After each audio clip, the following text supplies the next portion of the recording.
बानी chairman PTI और शाह महमूद कुरैशी की जमानत मंजूर। सुप्रीम कोर्ट का साइफर केस में दोनों को रिहा करने का हुक्म। जस्टिस अतर मिनल्लाह ने रिमार्क्स दिए कि इस वक्त सवाल आम इंतखाबात का है। इस वक्त बानी चेयरमैन पीटीआई नहीं, अवाम के हकूक का मामला है। अदालत बुनियादी हकूक की मुहाफिज है। क्या हुकूमत 1970 और 77 वाले हालात चाहती है? हर दौर में सियासी रहनुमाओं के साथ ऐसा आखिर क्यों होता है? साबिक वज़ीर आज़म पर जुर्म साबित नहीं हुआ, वो मासूम है। क्या निगरान हुकूमत ने आपको जमानत की मुखालिफत करने की हिदायत की है? कायम मकाम चीफ जस्टिस सरदार तारिक मसूद ने रिमार्क्स दिए कि साइफर दस्तयाब नहीं था तो सलामती कमेटी के 2 इजलास कैसे हुए? शहबाज शरीफ ने क्यों नहीं पूछा कि साइफर तो मौजूद ही नहीं? किस दस्तावेज पर कौमी सलामती कमेटी का इजलास किया गया था? 1 माह आजम खान खामोश क्यों रहा? अदालत ने रिमार्क्स दिए कि ताल्लुकात खराब करने का तो FIR में जिक्र ही नहीं। बयानात से साबित नहीं हो रहा कि किसी गैर मुल्की कुव्वत को फायदा पहुंचा। अदालत की 10-10 लाख रुपए के जमानती मचल के जमा कराने की हिदायत।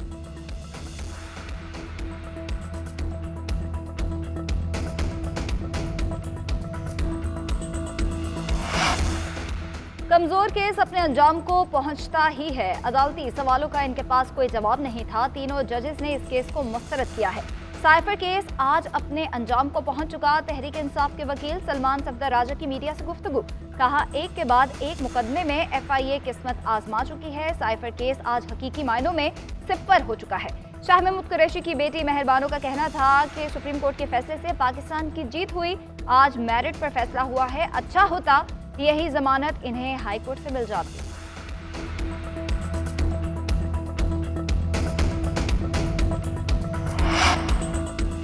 सुप्रीम कोर्ट में पीटीआई की लेवल प्लेइंग फील्ड से मुतालिक दरख्वास्त। अदालत की पीटीआई रहनुमाओं को इलेक्शन कमीशन हुकाम से मुलाकात की हिदायत।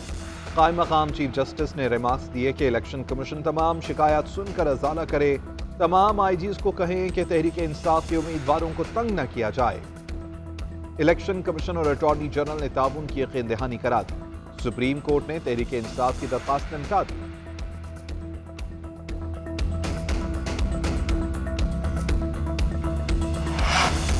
पीटीआई बल्ले के निशान पर इलेक्शन लड़ सकेगी या नहीं, इलेक्शन कमीशन कुछ देर बाद फैसला सुनाएगा। इलेक्शन कमीशन में अहम इजलास तलब। जराये के मुताबिक इजलास में चीफ इलेक्शन कमीशन और मेंबरान Tehreek Insaf intra party election से मुतालिक फैसला तहरीर करवाएंगे। इलेक्शन कमीशन की जानिब से आज शॉर्ट ऑर्डर जारी किए जाने का इम्कान है। पेशावर हाई कोर्ट ने इलेक्शन कमीशन को आज फैसला सुनाने का हुक्म दे रखा है।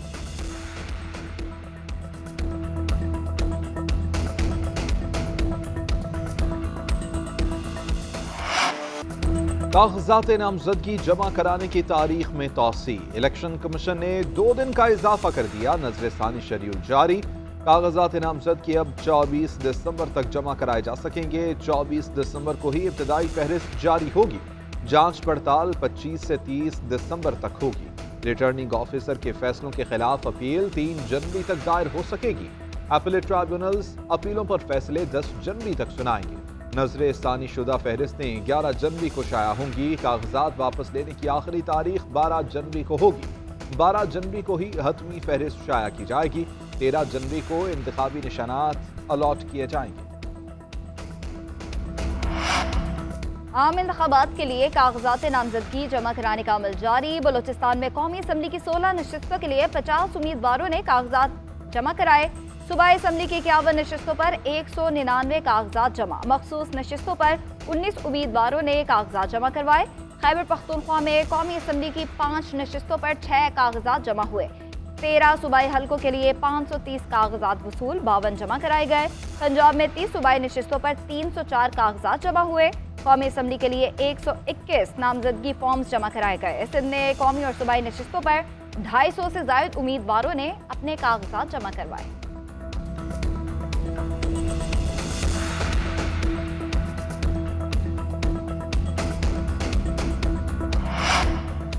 चेयरमैन पीटीआई का बैरिस्टर गौहर का बुनेर से इलेक्शन लड़ने का फैसला। NA-10 से कागजात नामजदगी जमा कराने के लिए रवाना। मुल्क भर में उम्मीदवारों को कागजात जमा कराने की हिदायत। कहते हैं पीटीआई को जबरदस्ती इलेक्शन से बाहर रखा जा रहा है। मुआशी इस्तेहकाम के लिए सियासी इस्तेहकाम नागुज़ीर है। हमारे उम्मीदवारों को बिला रोकोटो कागजात जमा कराने दिए जाएं। शफाफ इंतखाबात से मुल्क को आगे बढ़ने का मौका फराहम किया जाए। उधर मखसूस नशिस्त के लिए जरताज गुल ने कागजात नामजदगी जमा करा दिए। जेल में कैद सनम जावेद के कागजात भी जमा करा दिए गए। सेनेटर एजाज चौधरी के कागजात छीने जाने का दावा। नईम हैदर पंजोथा NA 82 से सरगोधा से कागजात नामजदगी जमा कराएंगे।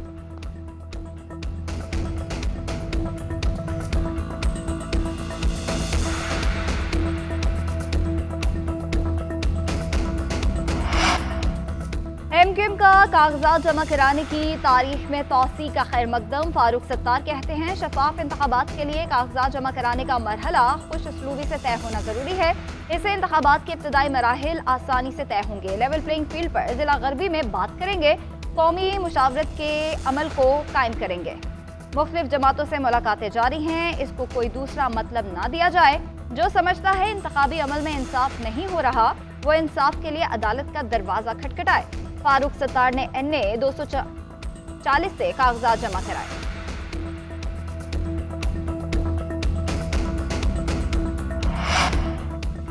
हमारी तरफ से किसी उम्मीदवार पर कोई दबाव नहीं। बल्ले के निशान का फैसला इलेक्शन कमीशन ने करना है। Election commission chief election commissioner और 4 अरकान पर मुश्तमिल है।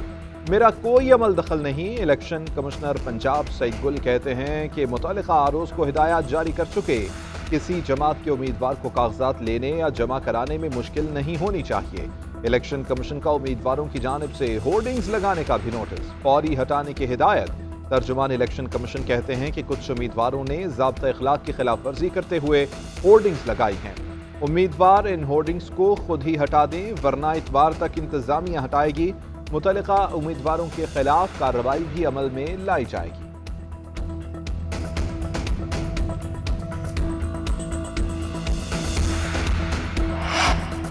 साबिक वज़ीर-ए-आज़म यूसुफ रज़ा गिलानी ने NA 148 से कागजात जमा करा दिए। कहते हैं हमें आवाम की भरपूर हिमायत हासिल है। हमारा मौक़िफ़ है कि सबको लेवल प्लेइंग फील्ड मिलनी चाहिए। बाकी मामलात अदालतों में हैं। शर्मिला फारूकी ने सिंध की मखसूस नशिस्त पर फॉर्म जमा करा दिया।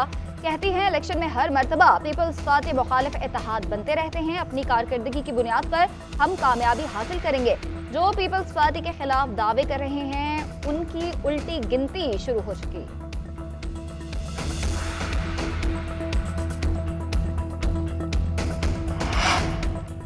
15 साल में सूबाई हुकूमत ने सिंध को तबाह कर दिया। तमाम शोबों का बुरा हाल है। जमात इस्लामी का मैंडेट जरूरी है। हम हुकूमत में आए तो ही हालात बेहतर होंगे। अमीर जमात इस्लामी कराची हाफिज नईम उर रहमान ने कहा कि बुरे दिन खत्म होने वाले हैं। कराची वालों को जल्द खुशखबरी मिलेगी। हम लड़ेंगे और डंके की चोट पर काम करेंगे। हमारे सिवा किसी को भी वोट मिला तो घूम फिर कर वडेरों के पास ही जाएगा। अवाम इलेक्शन में तराजू पर मोहर लगाए। बानी चेयरमैन PTI के खिलाफ गैर शरई निकाह केस का जेल ट्रायल होगा। सेशन कोर्ट इस्लामाबाद ने हाई कोर्ट को जेल ट्रायल के लिए खत लिख दिया। बुशरा बीबी के पेश ना होने पर अदालत का बरहमी का इजहार। जज कुदरतुल्लाह ने रिमार्क्स दिए कि मुल्जिमा को अदालत आना होगा। जब बता दिया था कि जेल में ट्रायल नहीं है तो उनको अदालत आना चाहिए। बादशाह बुशरा बीबी की जानिब से हाजिरी से इस्तिस्ना की दरख्वास्त दायर की गई। अदालत ने दरख्वास्त मंजूर करते हुए समाअत 2 जनवरी तक मुलतवी कर दी।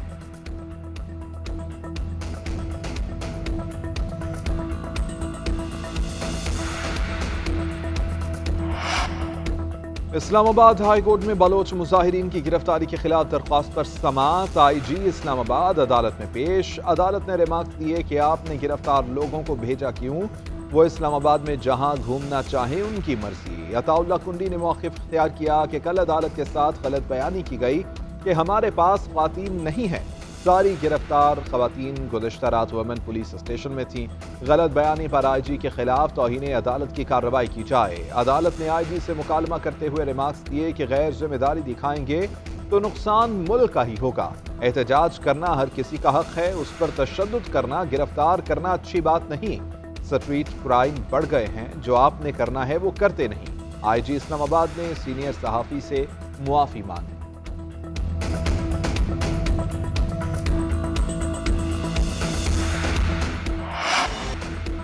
ऑस्ट्रेलवी क्रिकेटर उस्मान ख्वाजा का फ़लस्तीनियों के साथ इजहार यकजहती। ICC की जानिब से चार्ज लगाने पर कहा मेरा कोई खुफिया एजेंडा नहीं। गजा के हवाले से जो लिखा वो मेरे जज्बात की अक्कासी करता था। शहीद मासूम बच्चों की वीडियोस देखता हूँ तो तकलीफ होती है। इस मामले पर बोलना मैं अपनी जिम्मेदारी समझता हूँ।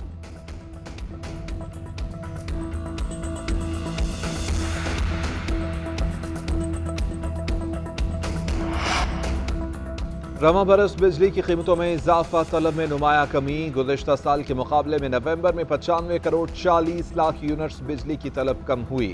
गुज़िश्ता साल नवंबर में 8 अरब 7 करोड़ यूनिट्स बिजली की तलब थी। रवा साल 7 अरब 28 करोड़ रही। वज़ीर तवानाई कहते हैं कि मसाइल के हल के लिए बिजली की तलब में इजाफा करना होगा। नेपरा हुक्काम का कहना है कि बिजली कंपनियों का यही रवैया रहा तो आने वाले वक्त में लोग बिजली खरीदना छोड़ देंगे।